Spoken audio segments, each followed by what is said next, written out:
Kisah Orang Kudus. Hari ini, tanggal 19 Januari. 1.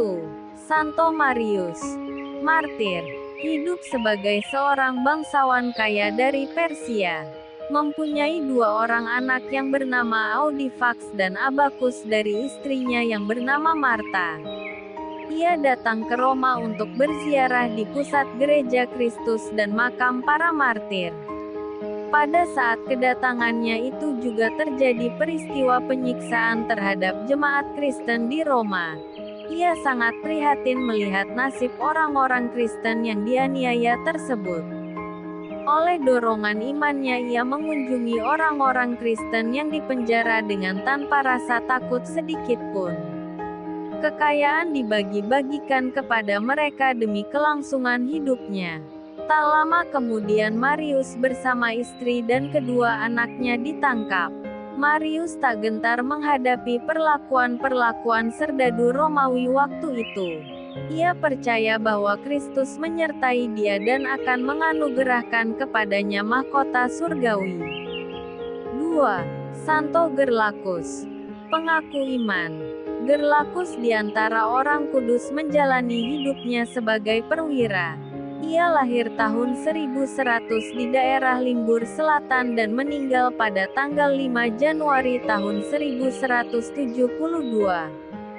Gerlacus selama hidupnya selalu membela kebenaran dan keadilan.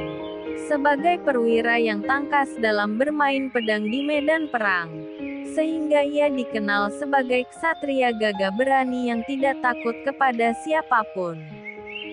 Semenjak kematian istrinya, menjadikan tonggak kehidupan baru dalam pengabdiannya kepada Tuhan. Kemudian ia berangkat ke Roma untuk melakukan pengakuan dosa-dosanya kepada Sri Paus Eugenius III.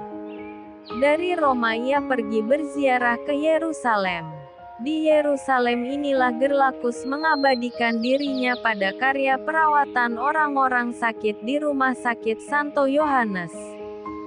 Selama 7 tahun mengabdikan dirinya di rumah sakit tersebut, Gerlacus kemudian kembali ke Roma. Atas izin Sri Paus, ia kembali ke tanah airnya dan menjalankan tapanya di sana. Kemudian ia menetap di Hautem. Atas kebaikan uskup setempat Gerlacus diberikan 2 buah rumah, di mana yang satu untuk tempat tinggal dan yang satu lagi untuk berdoa. Setiap hari Gerlacus berziarah ke makam uskup Santo Servatius di Maastricht. Dan setiap hari Sabtu ia berziarah ke gereja Santa Perawan Maria di Aachen, di mana tempat tinggalnya sampai saat ini disebut orang Hautem Singerlah. 3. Santo Gottfried atau Geoffrey, pengaku iman. Hidup dari tahun 1097 sampai dengan tahun 1127. Gottfried karena tertarik pada cita-cita kemiskinan Santo Norbertus, maka ia mengubah istananya di Cappenberg, Jerman menjadi suatu biara. Demikian juga dengan istri dan kedua saudara perempuannya masuk ke biara lain juga yang didirikan oleh Gottfried. Sejalan dengan itu Gottfried menjadi biarawan Premonstratens dan beramal bagi kaum miskin.